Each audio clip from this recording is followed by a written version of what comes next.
this show and this year has been hard again. Like for some, I don't know, it's been a really hard year and season of stress and pressure. And God's been so good to remind me, like, you've been here before.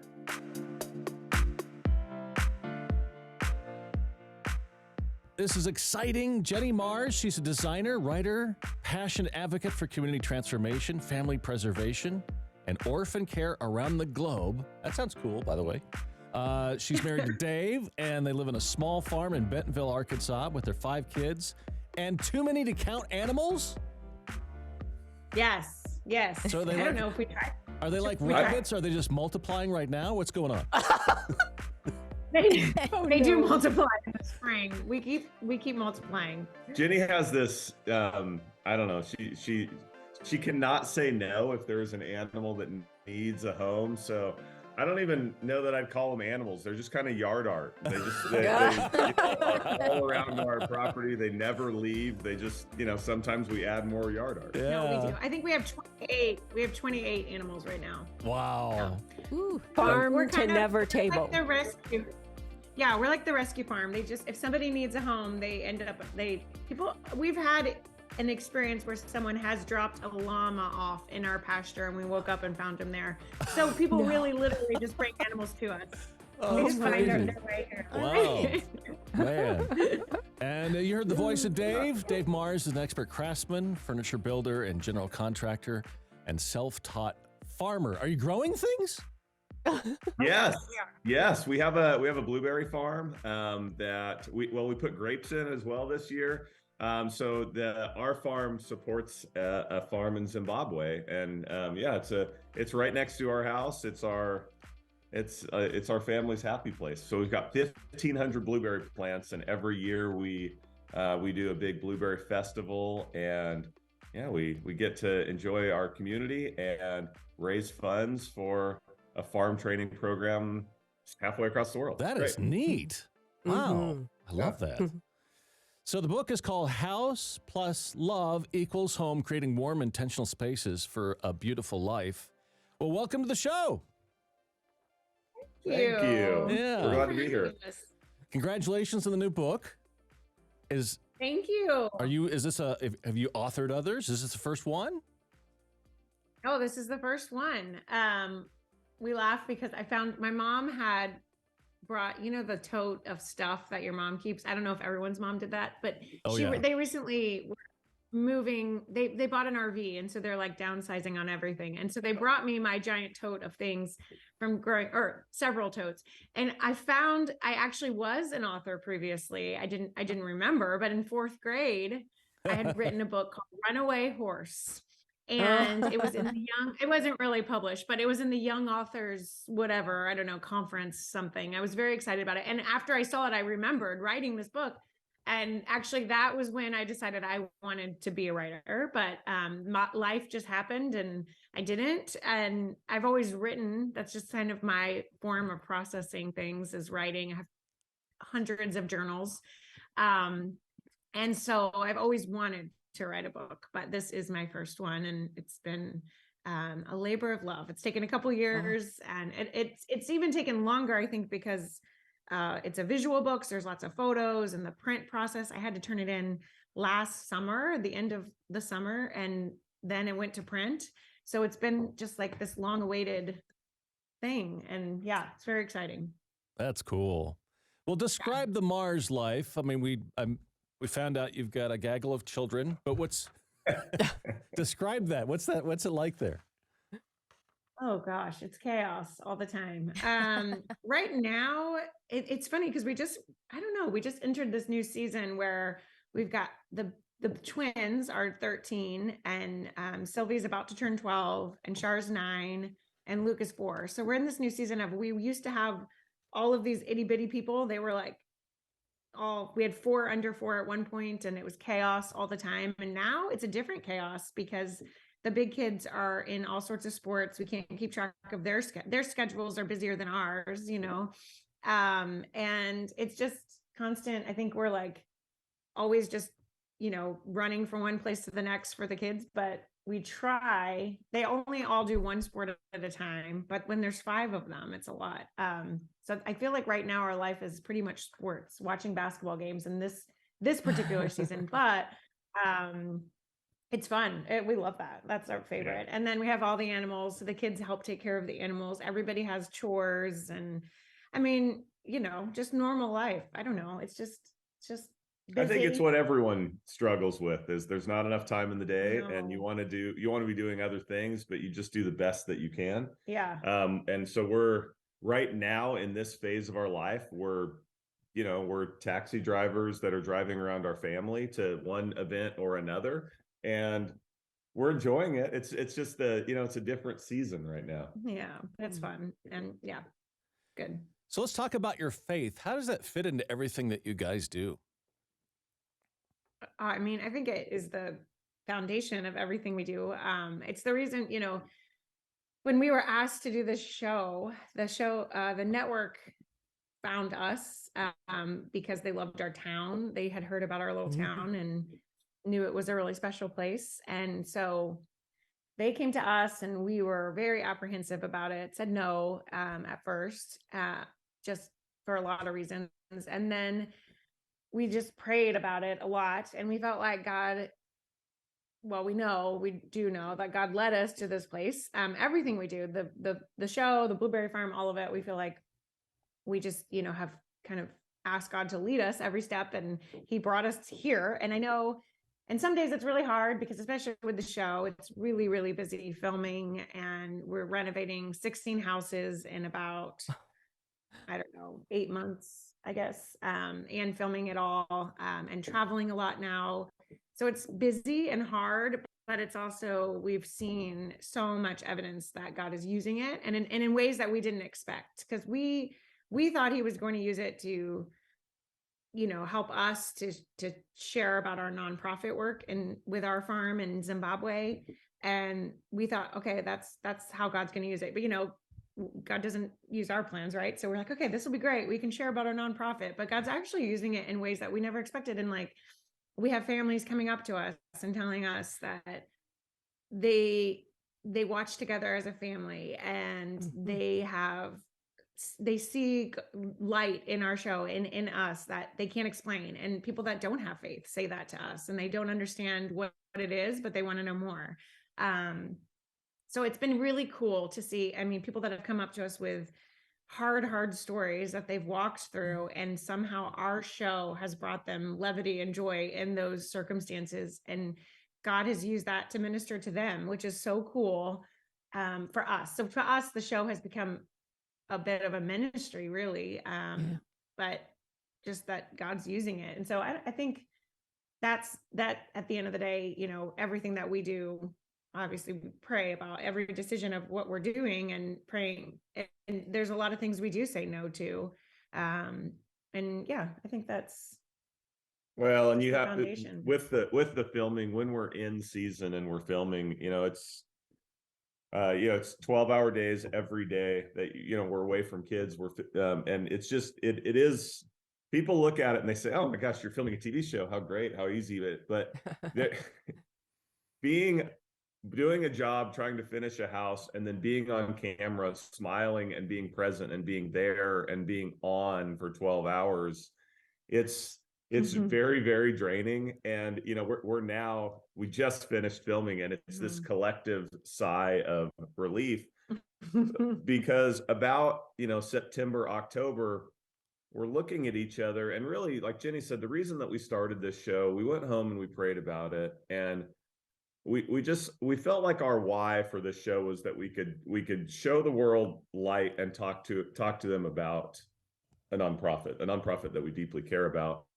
And so that became our why. So during those hardest days, like, we've got to have faith, because either Jenny will look at me or I'll look at her, and we'll just say, hey, remember your why. Remember why we said yes to this. Yeah. And why we're still doing it. Because it's I thought it would be very glamorous and easy. Oh my gosh. It's I should have been into food or something, like a food cooking show where we could film 10 episodes in a day, but ours, one episode is, it spans over 4 to 6 weeks, going Or back and months. forth, or months, going back and forth Wow. to the house or houses multiple times a day. So we're just, Yeah. it's a lot Yeah. right now. I It is a lot. I can't imagine having to be on for 12 hours, guys. I mean, I know I'm on in between songs, or like, I was going to say, when that's we're bad gonna enough. do a break that might last 3 or 4 minutes at the most, but I cannot imagine that. Oh, Well, we'd be in so much It trouble. takes a lot of energy. Yeah. Yeah, Which is why I didn't do my hair today, because we're not filming. And I love when we're not filming because I don't have to do my hair. It's very stressful. Oh, we get it. Misty and I get that Yep. totally. Well, And we you know have to what? get 5 kids out the door for school, then get ready really quickly, and then be on, on camera all day. well, And it's a lot. Yeah. yeah, you're can't on all day imagine. for camera, and then I don't want to come home and just be completely out of it for our kids. So being home and being present and having our dinner around the table and making dinner with and for our kids is really important to us. So I mean, we always say, when we're driving home from work, I mean, people must look in the car and look at Jenny and I and just say, man, those two people hate each other. Because there's no smiles, there's no talking left. We're saving what little remains for when we get home to our kids. And But then it's but yeah, it's just, I love just busy. that. Yeah. That's part A of little the joy of having Sally. so many kids, too. Oh, go Sorry. ahead. Go ahead. A little Sally trivia. My husband and I ran my aunt and uncle's bed and breakfast in for 1 year. 1 year. 1 year. That was Yes. good. 24 Every hours a morning. day. Yes. Yep. Every morning. We look back on it now as one of our fondest memories. But here you are, building your business and your family with each other 24 hours a day, 7 days a week. And I know you're working towards a common goal, but tell us how much or how you balance that togetherness. I mean, I know you said a little bit, but kind of diving deeper into your relationship, how do you make it all work, professional and relational life? Oh, it's hard, I think, but It it's is. good. I think the good thing for us is that we are glad we do this together, because it's such a strange job that if we were to come home at the end of the day and try to explain our day to the other, if only one of us did it, it would be very confusing, and not even confusing, it'd be hard to relate to. So because we can kind of understand exactly what the other one is going through, I think it's actually really good, because we can kind of be like, if one of us is really tired, the other one can, well, sometimes I will say, I just, as a female, want to just complain sometimes. That's all. I just want to complain. I don't need a solution. Yes. I don't need an answer. But some of us in this relationship like to always have the solution. So that is a challenge sometimes, that we have to work through, Oh my gosh. But That's so the other funny. hard thing about it is when we travel, because like a lot of times husbands and wives, one of them will travel for work and the other one is home holding down the fort, right? Well, we both have to go together, and it's really hard because we have an amazing babysitter nanny that is like my other my other brain, and she can manage the fort while we're gone. But we have to get, you know how it is. You have to set up everyone's rides and work with other parents and make sure everybody has the lunch schedule and all of the things before you go, because we're both gone. Like if I was just leaving and Dave was there, it'd be fine. He can handle it, or vice versa. But I think that's been the hardest thing, is the travel. But then when we do go, we try to have fun as well when we're gone. We're like, okay, this is a work trip, but let's have fun. Let's go out to dinner or whatever. And we also try to bring, if we can, depending on the trip, bring one kid with us, because one-on-one time is so special, especially with 5 kids. And little trips are really fun, So like we were in San Diego for a speaking thing recently, and we brought Sylvie, and we had the best time because it's just like, she got to go to San Diego, and yes, we had to work some of it, but she was there with us, and it was such a sweet memory. And we try to do that with each of the kids. And so that makes it good too. But I think, yeah, it's just really just trying to find balance. I don't know. And we're just Yeah. like every other parent out there. We don't do it well. We figure it out as we go, and I hope we do. love each other through it. And I mean, it's the constant battle of time. It is. Yeah. We're Yeah, we don't do a lot of date nights or anything anymore in this season because we're gone so much. So we do like during lunch when we have crew lunch, sometimes we'll just go have lunch together, during the day. So we can be with the kids. I think that's sorry, one of our dogs keeps scratching. But I think it's a really between the two of us, but then also both trying to be parents and be really intentional with our kids. And I think in this season, like I said, that the kids are getting older. So we're realizing like, oh, the years are like dwindling when they're going to be home and wanting to be with us. So we're trying to really like absorb every minute of it as they're, the boys are starting high school next year. So we're like seeing the countdown begin of them launching into the world. So we're trying to balance. I love what I just heard because I heard several things, but I also heard that Dave is like, we try to be good parents, but we don't do it well. And Jenny's like, whoa. See, that sounds so like my wife and me. It's like, I kind of call it like it is. You're like, oh, that sounds horrible. That's not really the case. So, I mean, or they'll talk about it later. Yeah, exactly. Like Jenny, you want to complain? That's my wife, Becky. And I'm like, I just want to fix it. This is so normal, guys. 100% normal. Yeah, it was so funny. You're exactly right. And we even with going places and going out and meeting people, and we're just we are different in a lot of ways. Jenny is, what? Well, I just think Jenny starts. So like you think this is good. I know I'm about to get in trouble. Go ahead, Dave. Continue. No charge for the therapy. interactions with people. Like in the morning, Jenny starts at a 0 and like you're opposite. I start full and then I soak. Yeah. So like I know you're now. I'm a very I get up and I'm excited and I'm happy and I'm ready to go in the morning. And Jenny is so we're so opposite in that.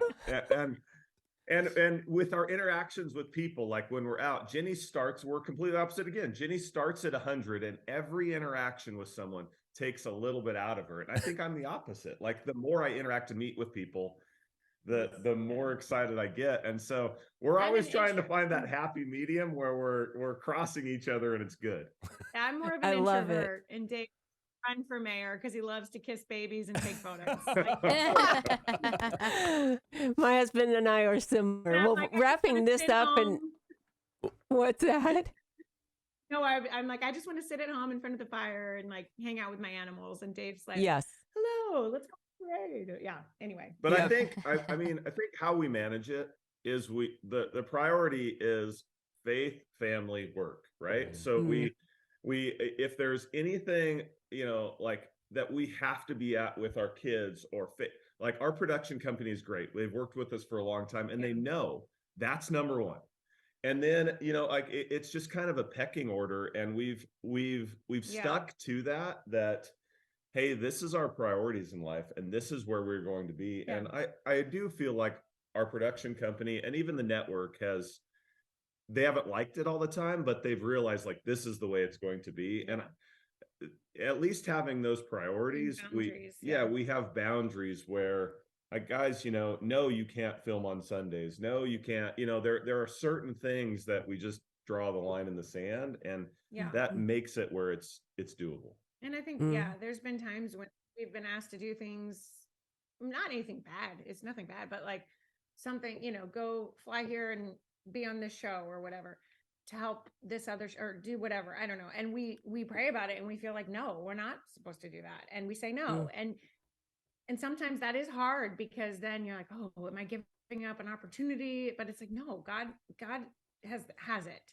And even like publicity stuff, like, I think that's been an interesting thing because it's like this weird world we live in with social media and all of that. And there, people are constantly like, okay, you got to go do this. You got to go get on this show and and it's like this rat race of this thing. And we're like, you know what? Like at the end of the day, God's got this and it's he asked us to do this anyway. So if he wants to reach someone, he will reach them. And we don't have to feel this constant, like, oh my gosh, we got to go promote this. We got to do it. But there's a balance because then obviously there's a lot of people, there's a lot of business involved where people are telling us, you've got to go do this. Like, it has, it is a hard balance that we just have to constantly keep God at the forefront. He's the only one that matters. He's the only opinion that matters. And then, like Dave said, then from there, it's like, okay, what works for our family and what doesn't work for our family. And we do have to say no a lot to things, and we have to constantly, just keep going back to, okay, but does this align with our faith, and does this help our family? Yeah. There's a quote in your book as we transfer over to Misty has a great question. You said, life is busy, chaotic, and messy. More than anything, it's abundantly joyful and full of laughter. That just kind of sums up that whole conversation we just had. That is so beautiful. What a great reminder. Mm-hmm. Thank you. You kind of delved into it at the beginning, but I would love to hear the deeper story of how Fixer to Fabulous began. I know that you were approached, but how did this all come about? How did this come together? Go ahead. So we have been building in Northwest Arkansas since 2004, and really, had built a successful business. The area is growing, we're doing well. And then in 2016, we were approached by HGTV that just said, like Jenny said earlier, they were looking for kind of small town America, and several towns, but Bentonville was one of those towns, and asked if we would be willing to do a show. We were doing a lot of renovations of older historic homes in our downtown. Mm-hmm. At first, we thought it was spam. We deleted it, and the Yeah. email that we had gotten sent, and moved on with our Oh, life. that's funny. A month and a half later, we found out it was not spam, and so we reached out to the production company that had called us, and kind of decided that it wasn't really something we wanted to pursue. There's such a vulnerability of putting your family out there and putting everything out there, that we had just gotten through a really, our kids were really young. Our adoption process had been really hard, and we were just kind of trying to, I don't know, just bunch up as a family and not put anything out there. So we said no, and I don't know, a month or two after that, our production company, a guy named Adam, who's from Rogers, Arkansas, right, a town next to us, he just said, hey, can I take you guys out for coffee? And so we thought, what's the worst thing that can happen? We'll go out for coffee. And he had just really done his research, and he said, I've looked at Jenny's blog. I've kind of followed you guys on, your family and what you guys stand for and what you do. And he just said, I'm going to be upfront with you that 90% of these HGTV pilots that are shot never make it to a show. It's a one and done kind of thing. He said the amount of pilots that they air that then make it to the first season is just such a small percentage. But he said, I want you guys to pray about it. But if there's one opportunity where you could have a national platform to talk about your nonprofit, would it be worth it? And, he put it that way, and we went home and we talked about it, and Jenny was still on the no category. I think she still might be on the no category. And I said, Dave, it's never going to go anywhere anyway. Let's do it. By the way, what a great sales pitch. This is going to fail, so don't worry about it. It's not going to. Yeah. I think I was more, well, I know, and I still am. I'm more mama bear. Like as Dave said, our daughter Sylvie had just been home at that point for 2 years. We were still trying to, we were healing from a lot of trauma that she was bringing in, that we had from her adoption process. And we were just in this phase of healing. It felt like a season of exhale for our family. And, so to bring on something that I knew would be, no matter even if it was a one-time thing, I knew it would be opening us up to the criticism and all the things of the world. And I didn't feel personally as a mom strong enough to handle that at that point. We had been through such a spiritual battle to get our daughter home. for 2 years, like just, and then when she got home, it was like just started over in a different way. And so we were just like coming up for air at that point. And so it felt like a really, really bad idea. And then we both, we prayed about it a lot. And Dave, we saw it as an opportunity to talk about our nonprofit. I also just felt like I said, I felt like God was going to use it and I didn't know how. And now I can look back and see how, and I'm sure, and I know there's ways that I'll never know this side of eternity, but at the time we both were like, okay, let's just try it. And again, and also, mind you, I also was like, nobody watches these shows. Who watches this show? I don't know. We never watched the HGTV. We never really, because we did it. You know what I mean? Like that was our job. So we didn't watch shows about our job. Like, I don't know. It wasn't something we did. So I was like, you'll watch this. It's not a big deal. Okay, fine. I'm going to go into it with that. And I kept saying it. I was like, nobody's going to watch this. Nobody's going to watch it. That's the only way I'll do it is if nobody watches. And here. Here we go. And so we said yes. We filmed the pilot, and it aired, and it was, it was received well, and so they ordered 8 episodes. It was a grind the first year because we didn't have any other help from other contractors. We just did it all ourselves. Oh wow! And it's just new learning, because normally when you renovate a house, it takes a year, and you have your process. And this, we had to do the houses the first time in 4 weeks, each house. And it was like just a whole new world and production. Like it was really hard on Dave because they would say, no, you can't, like, you have to stop work because we have to film. And he's like, I'm paying the subcontractors to be here. They have to keep working. And they're like, no, you have to stop. And so it was a balance of, and a big learning curve the first year. It was really, it was. So we got through, we were planning on ending in August of that first year filming, and we got through, and we were, I don't know, on 6 or 7, and the network called us, and they had to set up this big call, and they said, you guys were so excited.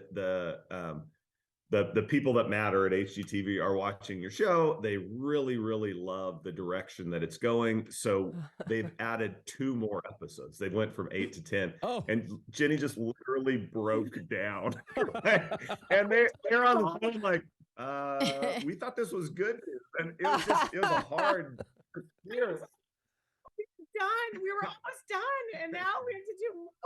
And we were on a video call, and everybody just stared at me like, oh, we've never had this happen. Wow, we don't know what to do with this. We thought it was good news. It was good news, but I was like, I don't want to do it anymore. But it was good. And then we actually ended up waiting a year for the show. There was a lot of changes at the network. They had been purchased by another company, and they were just changing a lot of things. And so it ended up being a full year before the first season aired. And in that time, I had found out I was pregnant with Luke in October after we had finished filming season 1. And I was like, oh my gosh, how will I ever film while I'm pregnant? And then I'm going to miss his newborn days. And oh my gosh, how could this? Well, anyway, it ended up being a full year. It didn't air until the next fall. So I was able to be pregnant, have Luke, enjoy the early newborn days. Like God, it was so good. And the timing was amazing. And then we started filming again that next spring. And then when people watched, they were confused because we didn't film any time when I was pregnant. So like, where did this other kid come from? But it's fine. Surprise. We adopted another child. I know. They're like, okay. That's hilarious. Yeah. Oh, can't take it away. Oh, I thought Misty had more. Misty, you dumped your question. So Dave, you have some tips in the book as well. How is it different collaborating with Jenny on a book as opposed to the home? So my tips in the book, I never had a desire to be an author. And so I said, hey, I'm okay doing this, but I think someone just needs to come. I'll go in the shop, and these are the projects that Jenny wanted to put in the book. So we wanted something where this book could be, it could be read by families, it could be read by a father, it could be read by a mother. Like it's a lot of stories, but then there are little like how-to nuggets that you could do with your kids or your family or by yourself on a weekend. And so Jenny identified several like smaller projects that she wanted me to, to talk about. And then I also have, little quotes at the beginning of the chapters. No, it's throughout, but it's fine. and so I just said, you guys come to the shop, just voice record me, and that's what you're gonna get. So it was great because in one day I did my whole section of the book, and she took 18 months.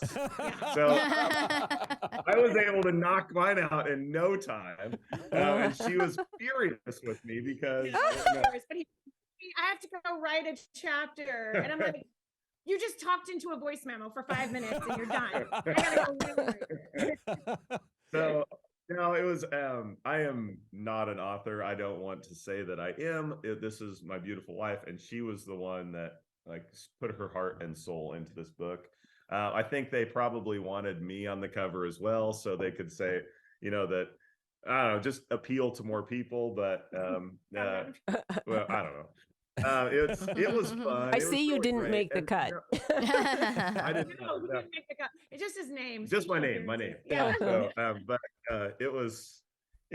she was great throughout the whole process. I think my biggest contributions were probably, Jenny saying, "Hey, I need you to take the kids. I need you to give me some time where I can write and be, just be alone and collect my thoughts and do all that." So, that was probably my biggest role in this book. And, our kids were involved in this too. Whenever Jenny was writing, or whenever we got, she reached a new milestone of another chapter completed, or when the book came, the kids have been so excited and so supportive. And so it really has, in that manner, been kind of a family affair, and something we're all just so proud of her. Dave, I noticed during the show that you've got a tattoo on your arm. Talk about that. I do. So this is it's Moshin. It's Hebrew for my deliverer, my God, my deliverer. And so when we were in South Africa, we went to South Africa as a family, and this was the first time that our family had gone back to Africa after adopting Sylvie.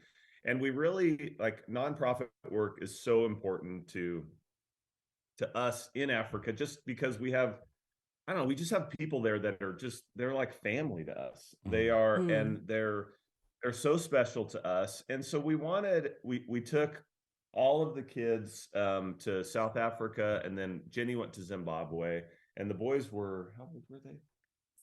The ages were 6, 4, and 2. 6, 4, and 2, and we were there a little over a month. And so when Sylvie first came home, the boys loved praying for Sylvie to come home.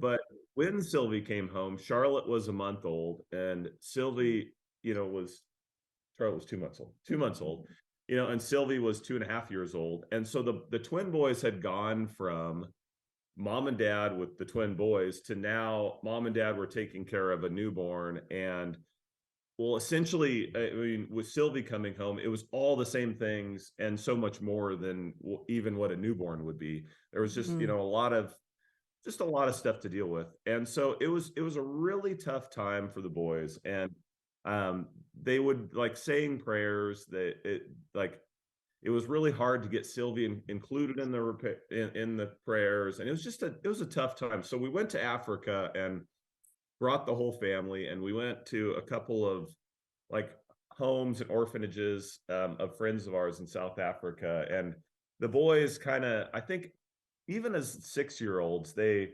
said, "Dad, is this how Sylvie, is this where Sylvie used to live, or the places?" And I said, "Well, this is the same concept, but it was actually in Congo. It was a lot harder than what you're seeing right now." And so I like, you could see the change in their little 6-year-old minds. And really, that was the first time in South Africa that in their prayers, they included Sylvie.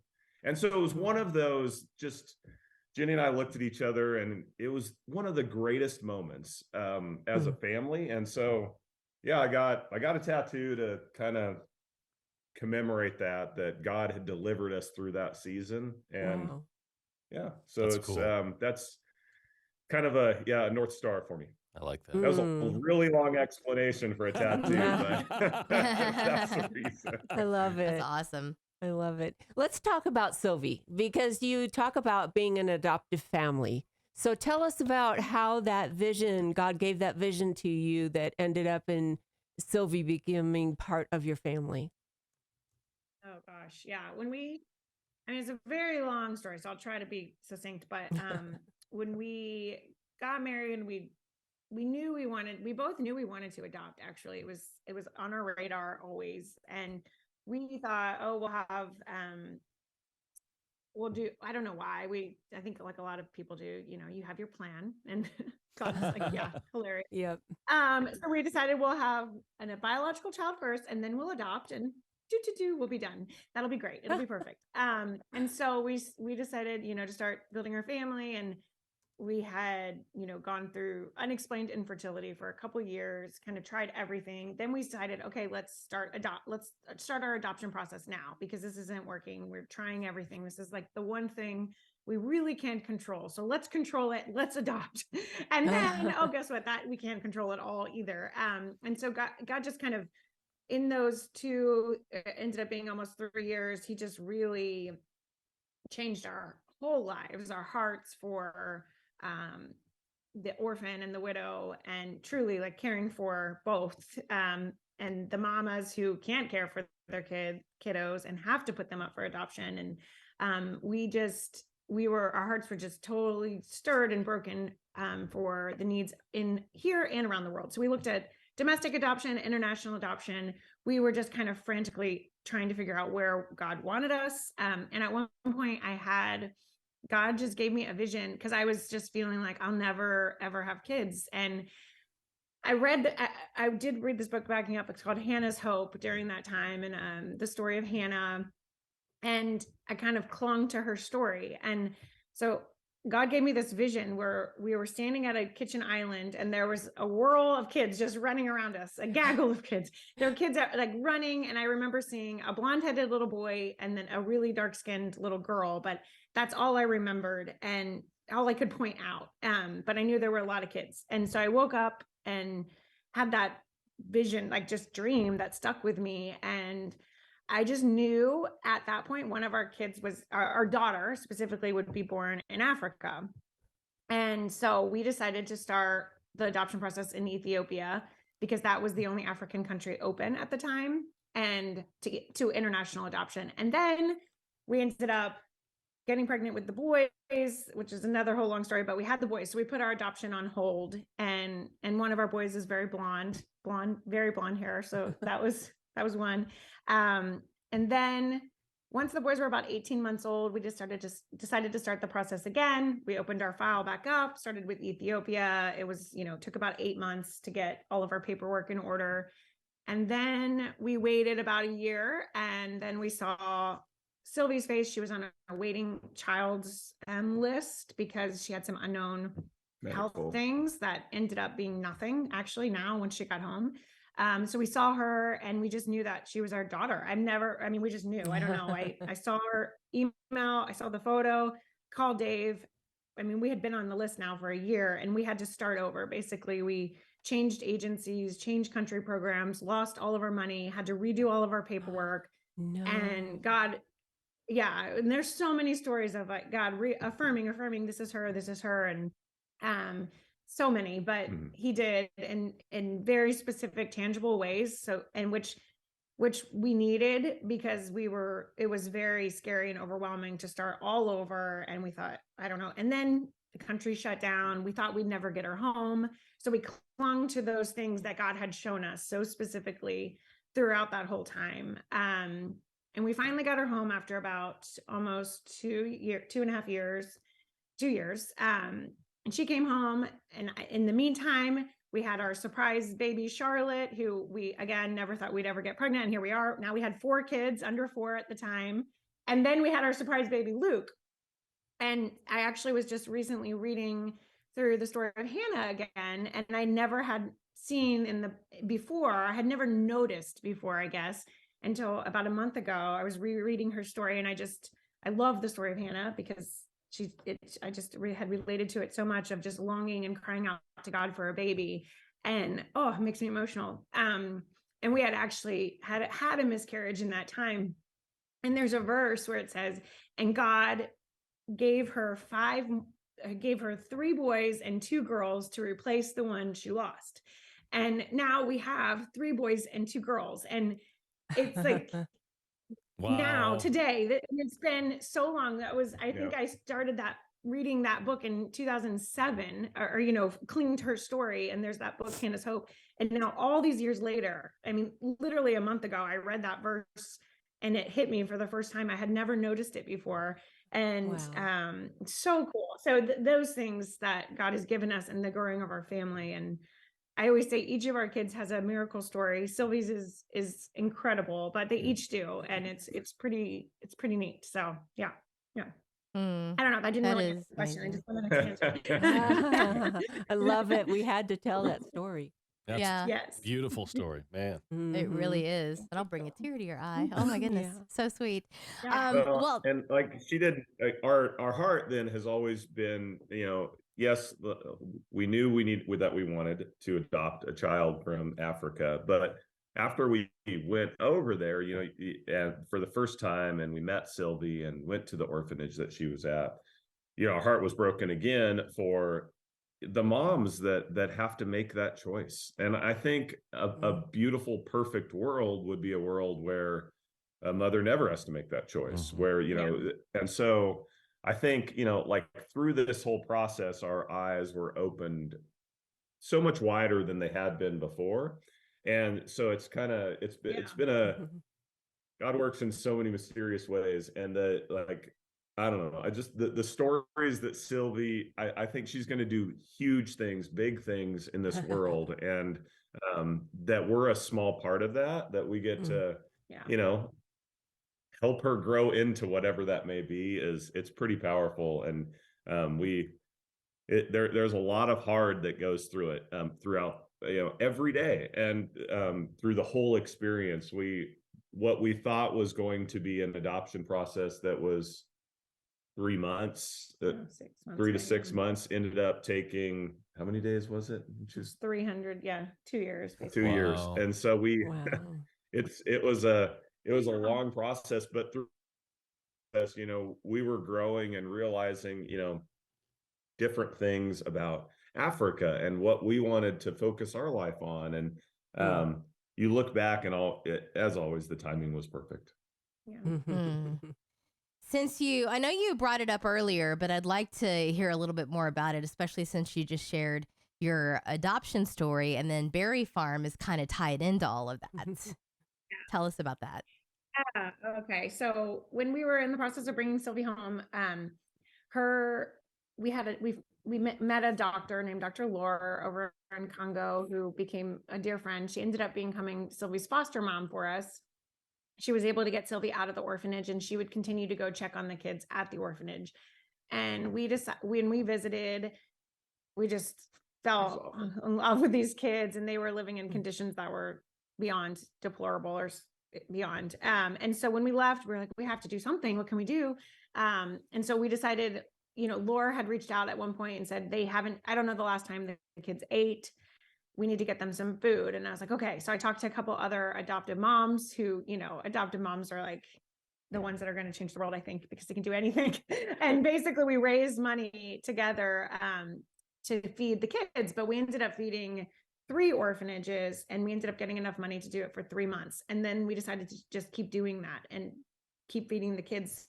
And then I ended up meeting a nonprofit in Congo, a nonprofit leader, and he took on the orphanages into his program. And in the meantime, we had planted the blueberry fields, and God had given us a very specific, to Dave actually, about planting blueberries. You're going to plant blueberries. And we didn't know what that would be. And it was I don't know. We were like, okay, we'll plant blueberries. You're going to figure out what to do with it. I have zero experience with farming. So it has been, it's been a learning curve for sure, but it's like somebody basically gave us the land pretty much for free. I mean, very inexpensively. And then Dave was like, we have to plant blueberries. I'm like, that's crazy. Okay. And then we tested the soil and it's like the perfect conditions for blueberries. And anyway, so we planted these blueberries and we knew we were going to do a U-pick farm, and we decided the funds would go towards the feeding program.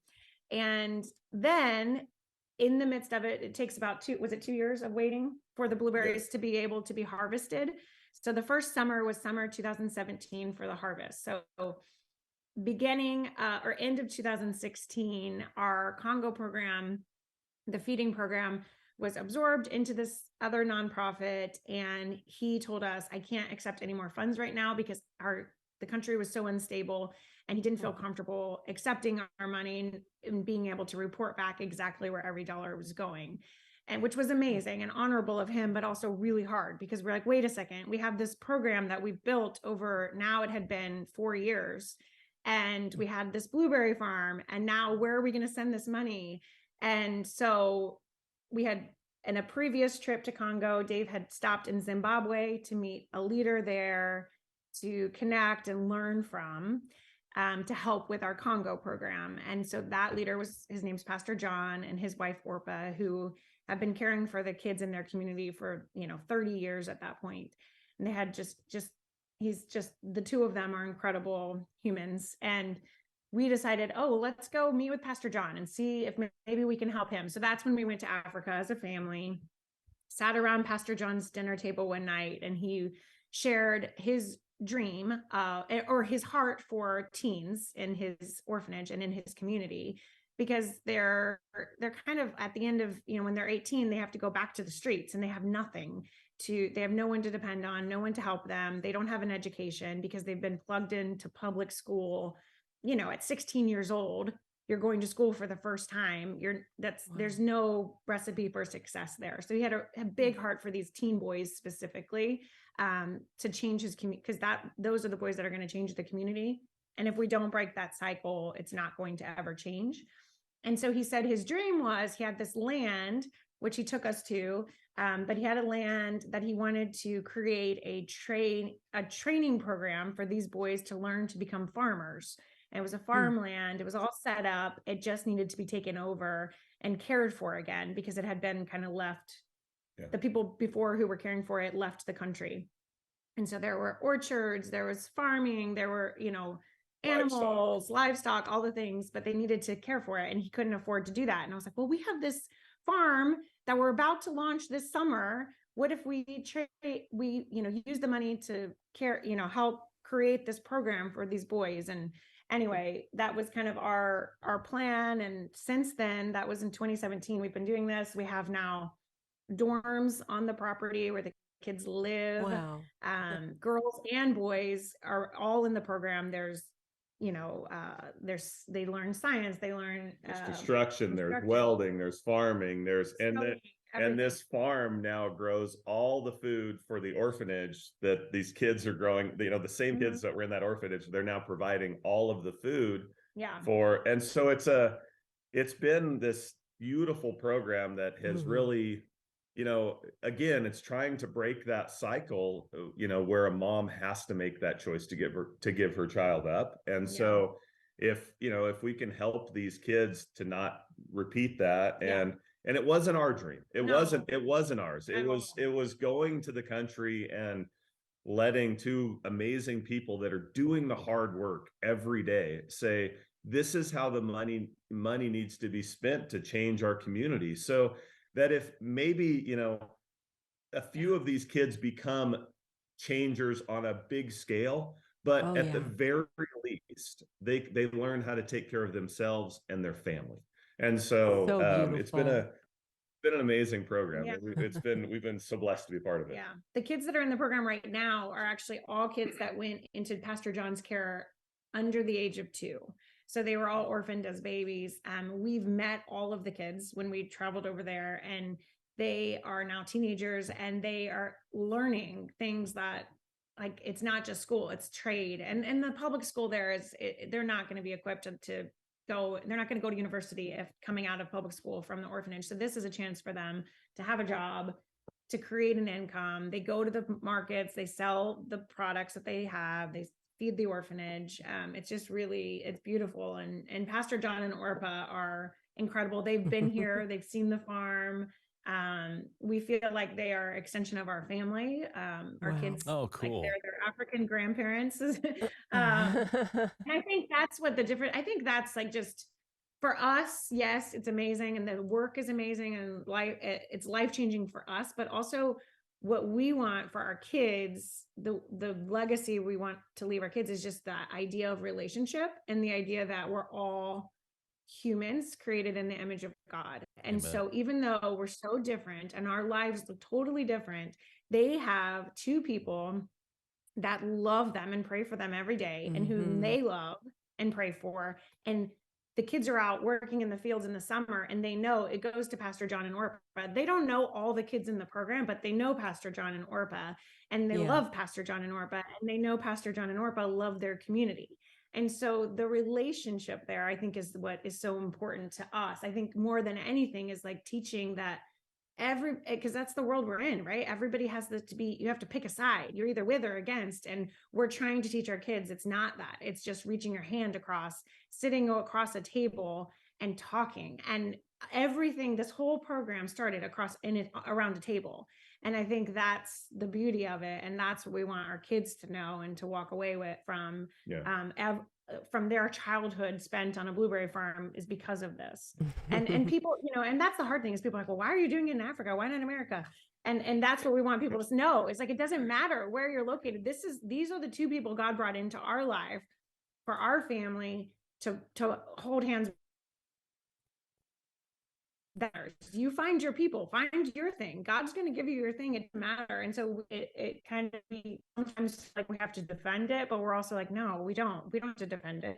But that's our hope and our legacy for our kids.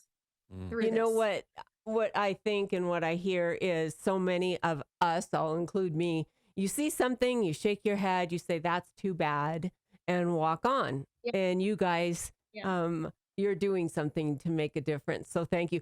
I got to switch gears here. We love animals. Yes. All of us. Well, Kenkelfrit's not quite as deeply as Misty in me. So I have to ask you, you do have a dog now, Kate. I have a new puppy. Yes. You have a puppy. Yeah. So there you go. You're stepping out. Yay. So tell us about your animals. I know you've got Daddy Donk. Oh my gosh. Daddy Donk. So adorable. Yes. Is that I rapper want a donkey. Rapper name, yeah.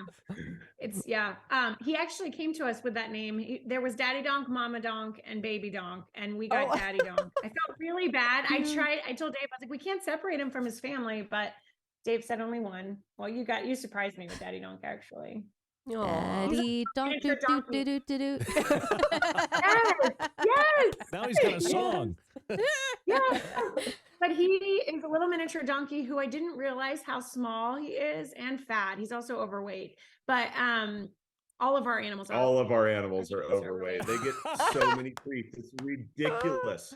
We had the sheep shearer come last year to shear our sheep, and he gave us an obese charge because our so fat to shear our sheep. Who gets that? I'm laughing because my husband got me goats when I wanted goats, and the veterinarian came and said, she's like, they're fat. She's like, just throw it right out there. So I get that. I'm like, yes. And they're happy. It's fine. Who cares? They're living a good life. Fat and happy. But we realized how small Daddy Donk was when we got a horse this summer. We got a horse, and Daddy Donk and the horse Sadie are friends. But Daddy Donk is just itty bitty, and I didn't even realize it, but it's so cute. But so we have Daddy Donk, we have Sadie, the horse, who Charlotte, our 9-year-old, loves. We were just in the Christmas parade, and Charlotte rode Sadie in the parade, and it was like the highlight of childhood. Adorable. We have an alpaca named Alfie, and then we have, I think there's 14 sheep. And then we have cows, and then we have dogs. We have 5 dogs too. So we have 2 great Pyrenees. Yes. That the reason we got Daddy Donk was to protect the sheep from coyotes, which our miniature donkey is as worthless can be. I literally saw him one night. I have some night vision goggles because we were, coyotes were getting our sheep, It and was awful. the coyote literally jumped the fence and maybe ran 1.5 feet in front of our donkey, who lifted his head up for about 2 seconds and then went right back down to eating. And so we realized we've got to get dogs to, no. Pyrenees to protect. We got 2 rescued Pyrenees, their brother and sister. And there are livestock guardians. They are the guardians. They live with all the animals. Just, you talk about like God creating, animals for each other and for us. They have never been trained, and they are brother and sister. The brother, Jack, he protects the herd at night and sleeps during the day. And Belle, the girl, she is with the animals all day, and then she goes into the barn and sleeps at night. They switch it. Nothing we ever trained them. That's When amazing. the sheep is born, they are the first animal that they go up to the mother, and then they go up and they clean that baby sheep off. Wow. So wow. smell, and that animal is then one of their protectorate. Like That they is cool. they will give up their life for that animal, and it's nothing we've ever taught them. It's incredible. Yeah, Wow. Jack almost lost it. He did chase a coyote off. Got it. Our neighbor saw him running through his pasture, chasing the coyote, and then he ended up chasing it into the den and got just really, really, really hurt. He had to have surgery, and but he would have done it. I mean, that was his instinct. He chased them, and then Belle stayed with the sheep at the time. And we've never lost a sheep since we've got them. And we had, prior to that, we started, because where we are, we used to be in the middle of nowhere, and it started building around us. And so all the houses now are forcing, all the animals, there's nowhere for them to live, really. So the coyotes have gotten worse for us because of all the building around us. And so Jack and Belle have been amazing. But anyway, and then we have Dora and Dolly and Banana. Banana was an addition that we added when we renovated the animal shelter. I came home with her. Oops. I love the name. I see Dave laughing before you said I came home with her. It's like, here comes this other pet. And it happens all the time. Yeah. I'm used to it. Yeah. Now you have a reputation, and people are leaving llamas in your yard. That's pretty I nice. know. I know. Misty and I have both come home with rescue dogs, to which our husbands went, okay. Okay. Yeah, it's fine. Wow. One more question, and we'll let you guys run. Yeah. What is God teaching you guys lately? And maybe it's individual for both of you, or maybe it's for you as a family. Go ahead. I think my personality, I've always, tried to, well, being a contractor, it's on my time and it's my way, because it's got to get done under a certain time frame. With this show, with our family, with our farm, that I think the more I let that go, the better everything turns out. You know what I mean? Trying to force my timing and everything, it's never as good as God's timing is, never. And to be able to let that go, really, it relieves a lot of stress.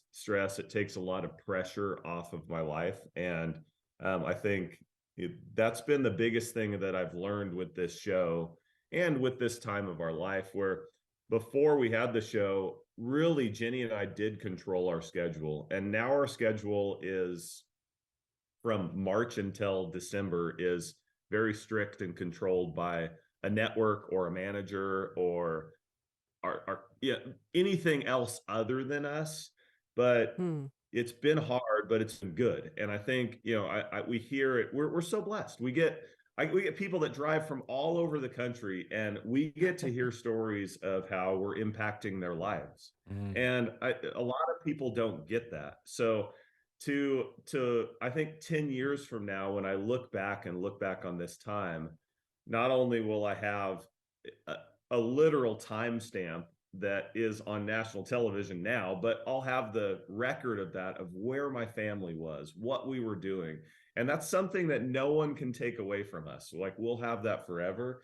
But beyond that, we have so many stories, and just few ways that we've been able to impact other people's lives from this show. And I don't ever want to take that for granted, because it really is a blessing, even with it being tough a lot of the times.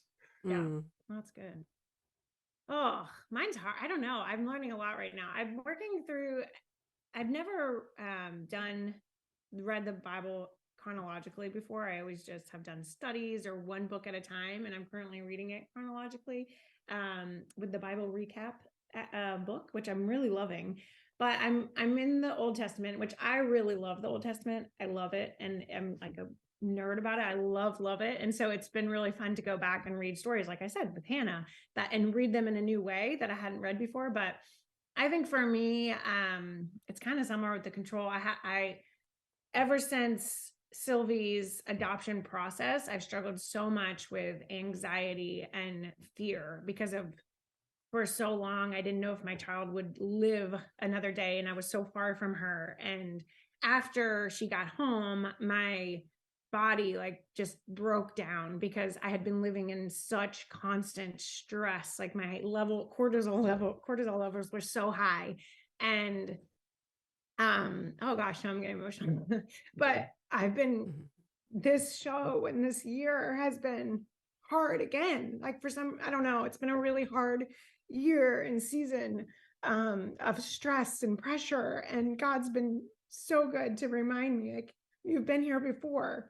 And had some similar physical things that happened this year that were so similar to what happened after Sylvie was home, where my body just broke down. And it was really scary because it's real, like the symptoms are real, and I'm going and getting MRIs and doing all these things, and they're trying to figure out what's wrong.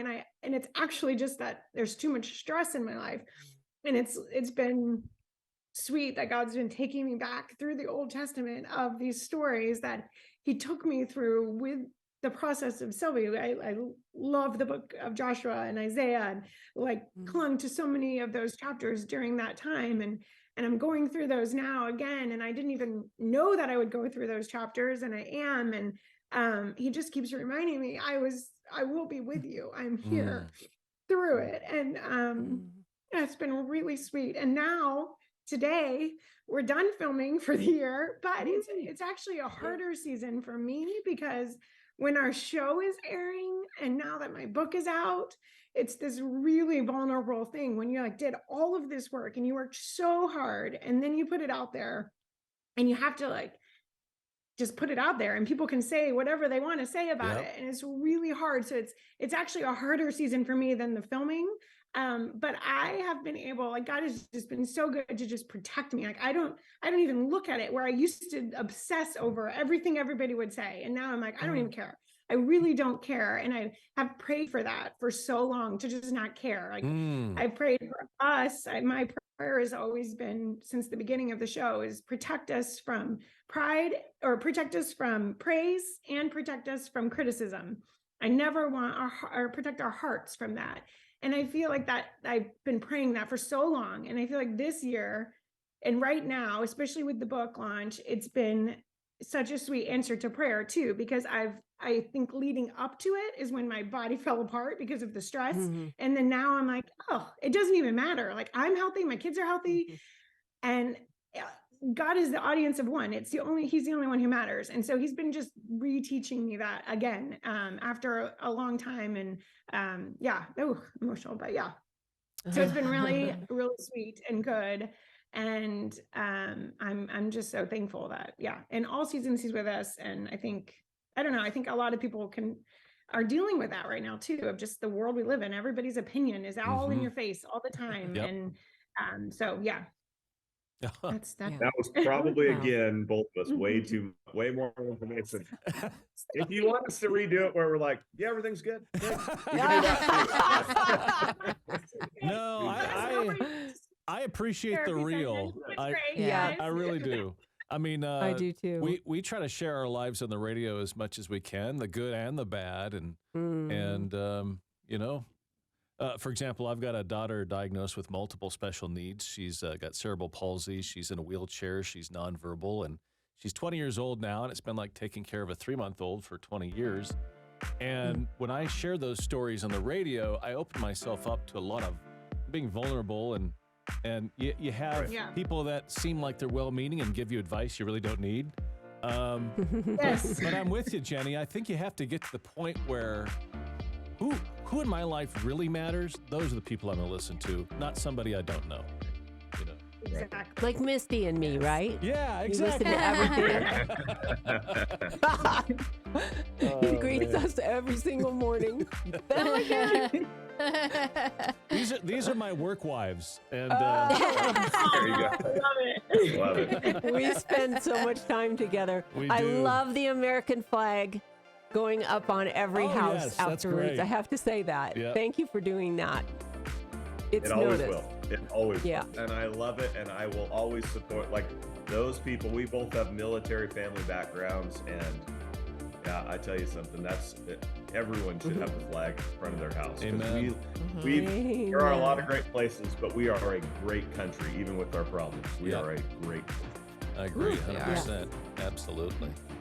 Well, thank you for your time, and Godspeed to you and everything that's coming down the road. Thanks for sharing your life. Really appreciate it.